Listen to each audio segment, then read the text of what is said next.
students. In previous videos, we have discussed about Mauryan dynasty's ruler Chandragupta Maurya and his son Bindusar.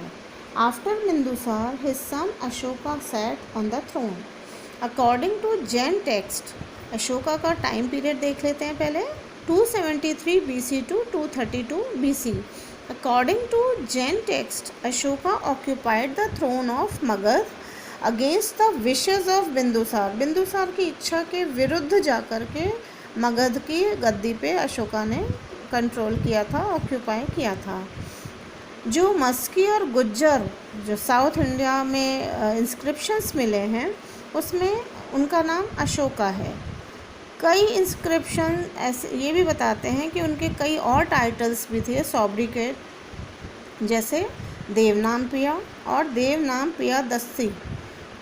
उनकी daughter Sanghamitra और महेंद्र वो विदिशा की राजकुमारी से हुए थे. और उसके अलावा उनकी एक और वाइफ के बारे में भी, एक और रानी के बारे में भी बताया गया है कई इंस्क्रिप्शंस में, क्वीन कराओ की.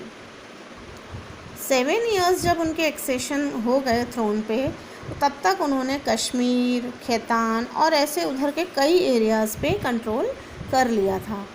सिवाय तमिल रीजन, साउथ के कुछ एरिया को छोड़ के ज़्यादातर नॉर्थ इंडिया और अफ़गानिस्तान का कई बहुत बड़ा मेजर पार्ट वो मौर्यन एम्पायर के अंडर में अशोका के टाइम पे हो गया था, उस पर कंट्रोल.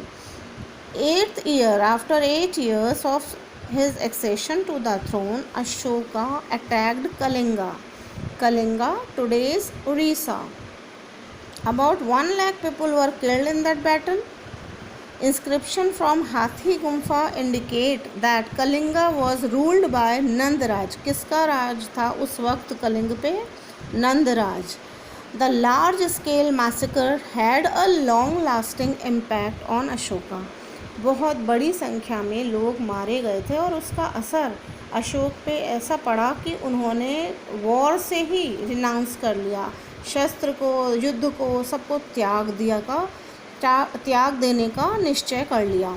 धोली और तोसाली, इस कुछ भी कोई भी दोनों तरह से नाम बोले जाते हैं, उसे कलिंग की कैपिटल बनाया गया उनके रूल के टाइम पे.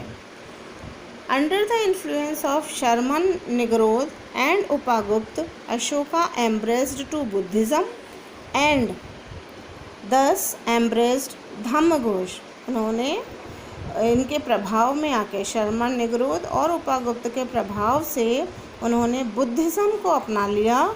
और बुद्धिज़्म में भी 2 तरह के सिस्टम थे, धम्मघोष और भेरी घोष. और उन्होंने भेरी घोष के जगह धम्मघोष को अपनाने से पहले वो शिव के डिवोटी थे.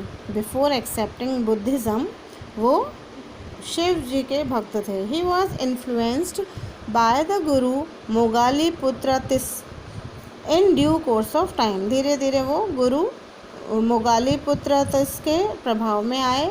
उन्होंने 4 गुफाएं भी बनवाई जो उनके बुद्धिज़्म को मानने वाले थे. और वो बुद्धिज़्म, उनके नाम जो केव्स बनाई बुद्धिज़्म के फॉलोअर्स के लिए, वो नाम थे उनके सुदामा. और ये नाम थे, गुफाओं के नाम थे Sudama, Chhapar, Vishwa Jhopri and Karna. He went for the pilgrimage to Bodh Gaya. तीर्थ यात्रा पे बोध गया भी गए अपने 10th year of accession to throne. राजगद्दी पे भी थे लेकिन ऐसे तीर्थ स्थलों की यात्रा भी करते थे. और 10वें साल में वो वहाँ गए. लुम्बिनी भी गए.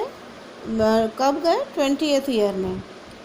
रुम्मन देव का जो इंस्क्रिप्शन है वो ये बतलाता है कि उन्होंने कम कर दिया था टैक्स को. पहले 1/6 था, फिर उन्होंने 1/8 टैक्स कर दिया घटा करके. ये वाला जो क्वेश्चन है ये बोर्ड के एग्ज़ाम में आ चुका है. ऐसे कई छोटे छोटे क्वेश्चन, वेरी शॉर्ट क्वेश्चन की आपको प्रैक्टिस करनी होगी. जैसे ये जो नेम्स हैं, जो गुफाएं थी उनके नेम्स हैं वो, और उसके अलावा उन्होंने किस जगह जाकर के युद्ध त्याग देने की प्रतिज्ञा की थी, उनके टाइटल्स जो थे वो, ऐसे बहुत सारे शॉर्ट क्वेश्चंस बनते हैं। अशोका के इंस्क्रिप्शंस में ये चोला, चेरा, पांड्या और केरला उस समय के इंडिपेंडेंट किंगडम थे। साउथ पे उन्होंने कंट्रोल नहीं किया था ना, तो वहाँ पे ये इंडिपेंडेंट रूलर्स थे। An inscription related to his extension to throne mention him as Buddha Shakya. वो स्वयं को, ऐसा माना जाता है कि वो स्वयं को बुद्ध शक्य मानते थे। नाउ धम्मा, ये जो धम्मा वर्ड है ये लोकल लैंग्वेज में धम्मा, जिसे प्राकृत भाषा भी कहा जाता है, और लिटरेरी अगर हम पढ़ते हैं तो जो हम नॉर्मल वर्ड बोलते हैं धर्म, उसी का ये दूसरा शब्द है प्राकृत भाषा में dhamma. The moral lesson proposed by Ashoka, जो अशोका ने मोरल लेसन, नैतिक उत्थान के लिए या मनुष्य का जो किस तरह से वो व्यवहार रखे, इस बारे में उन्होंने बहुत ज़्यादा अपना मतलब बताया कि ऐसी ऐसी चीज़ें करनी चाहिए। क्या करनी चाहिए वो उन्होंने 2nd और 7th पिलर में बताया हुआ है। उनके हिसाब से फ्रीडम फ्रॉम सिन यानी पाप कर्म से मुक्ति, वेलफेयर ऑफ द वर्ल्ड, पूरे संसार के भलाई, एम्पैथी यानी दूसरे के साथ वैसा ही व्यवहार करना जैसा कि हम अपने लिए चाहते हैं, चैरिटी, ट्रुथ, प्योरिटी, दान, सत्य, प्योरिटी ऑफ डीड्स, जो हमारे कर्म की शुद्धि है वो, ये सारे इस धर्म के बहुत ही ज़्यादा इंटीग्रल, ये तो करना ही है, बेसिक चीज़ें धर्म से related. The necessary condition for dharma are gentle nature, सबसे पहले तो आपका व्यवहार बहुत मृदुल होना चाहिए, वेलफेयर ऑफ अदर्स, दूसरों का कल्याण हो, being devoid from of sin, मतलब पाप से दूर रहना, ये, और empathy to others, charity, purity of thoughts, ये सारी जो चीज़ें हैं ये उन्होंने पूरा आप जो धर्म की उन्होंने परिभाषा दी या क्या करना चाहिए, ऐसा उन्होंने पूरा लिखा। उसके अलावा उन्होंने ये भी करा कि obedience to laws, non violence, obeying the parents and elders, respect for guru, kind heart towards friends, relatives, Brahmins and workers etcetera. इस तरह के जो हम ह्यूमन बिहेवियर मानते हैं बेसिकली, उन्होंने उसको फॉलो करने के लिए कहा। थर्ड इंस्क्रिप्शन जो है वो ये बतलाता है tendency against hoarding and excessive expenses, ज़रूरत से ज़्यादा खर्च और ज़रूरत से ज़्यादा जमा करना, ये भी उन्होंने मना किया। उसमें लिखा हुआ है साफ, इंस्क्रिप्शन ही उन्होंने इस तरह से लिख दिए। तो जब इंस्क्रिप्शन पे लिख दिया इसका मतलब वो तो फॉलो करना ही है। उस वक्त ये माना जाता था जो इंस्क्रिप्शन है वो एक तरह से राजा का ऑर्डर है। Is also a part of dhamma. According to Bhabru inscription, Ashoka was dedicated to Buddha, dhamma and sangha. वो किसके प्रति समर्पित थे? बुद्ध, धम्म और संघ। बुद्धं शरणं गच्छामि, धर्मं शरणं गच्छामि, संघं शरणं गच्छामि। ये एक रूल था कि हमें इनकी शरण में जाना चाहिए। ये उनकी शर्तें थी एक तरह से कह लें, या ये होना चाहिए। ये उन्होंने अपना डिवोशन प्रकट करने की बात थी।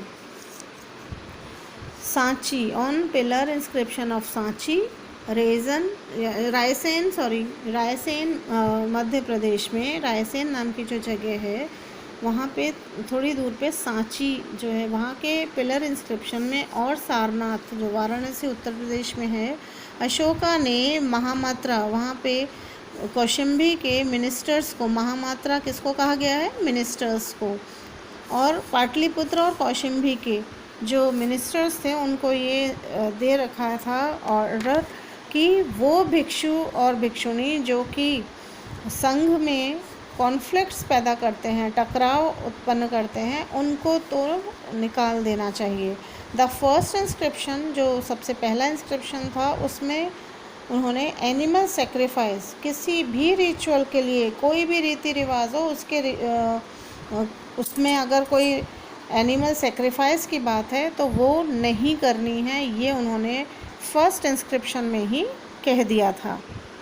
Now dhamma yatra. Before Ashoka there was a tradition of vihara yatra. Ashoka से पहले विहार यात्रा की भी एक परंपरा थी, जिसमें जो शिकार पे राजा वगैरह अपने मनोरंजन के लिए जाया करते थे।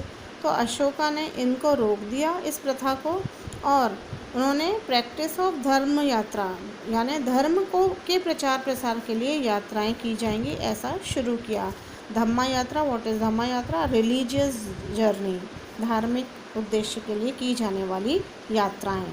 विच involve travelling to Buddhist pilgrimages, जो बौद्ध धर्म के अनुसार तीर्थ स्थल हैं उनकी यात्रा करना, और स्वर्ण का दान करना, किस किस को? ब्राह्मण्स को, वर्कर्स को और एल्डरली पीपल को, जो खुद अब मेहनत नहीं कर पाएंगे, उनका शरीर अब क्षीण हो गया है, ख़त्म सा होने लगा है, अब उन्हें कैसे भोजन मिले, तो उसके लिए उन्होंने ये प्रोविज़न किया कि उन्हें दान दिया, ताकि वो उसको संभाल के रख सकें और जब उन्हें ज़रूरत हो तो उससे वो अपना गुजर बसर कर सकें।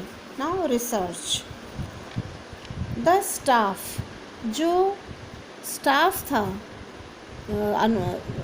इसमें जो रिसर्च के, जो राजाओं की जो रिसर्च हुआ करती थी, जैसे स्टाफ्स ऑफ किंगडम, प्रादेशिक, रज्जुका, युक्तक, ये इन लोगों को भी टूर्स पे भेजा जाता था ताकि वो धर्म के बारे में अवेयरनेस पैदा कर सकें। 3-4 मतलब हर 5 सालों में ऐसा भेजा जाता था उनको। Such journeys have been mentioned as anusandhana in inscription. ये भी यात्राएं थी, लेकिन ये सिर्फ इसलिए कि जैसे 4-5 सालों में लोग फिर से कहीं ऐसी पुरानी तरीके नहीं अपनाने लग जाएं, तो उसकी भी खोजबीन की जाए और उन्हें फिर से अवेयर करने के लिए समय समय पर, तो हर 5 सालों में, वहाँ कब होता था, हर 5 सालों में ऐसा सिस्टम उन्होंने कर दिया था। इसे कहा गया अनुसंधान और रिसर्च। ना धम्मा महामात्रा। अशोका ने धम्मा महामात्रा अपने 14th year of his accession to the throne, 14वें साल में उन्होंने धम्मा महामात्रा यानी जो मिनिस्टर्स थे धर्म के प्रचार प्रसार के लिए, उनकी नियुक्ति करी, और उनकी जो मेन जो ड्यूटी थी वो थी ये कि वो धर्म के बारे में जागरूकता फैलाएं, जो ऊपर उन्होंने अशोका ने डेफिनेशन दी है उसके बारे में लोगों को समझाएं। Encouraging people to do charity, welfare, और उसके अलावा उन्होंने एक और काम किया कि जो प्रिजनर्स थे, जो कैदी थे, उनकी जो सज़ा है उसको घटाया, एंड रिलीजिंग द प्रिजनर्स, उनको आज़ाद, कैद से भी मुक्ति दी, और जिस दौरान वो जो कैद में रहे कैदी, उनके परिवार को इकोनॉमिक हेल्प वगैरह देने का काम संभालना, वो धम्मा महामात्रा के अंडर में आता था। उनकी ये मुख्य ड्यूटीज़ थी।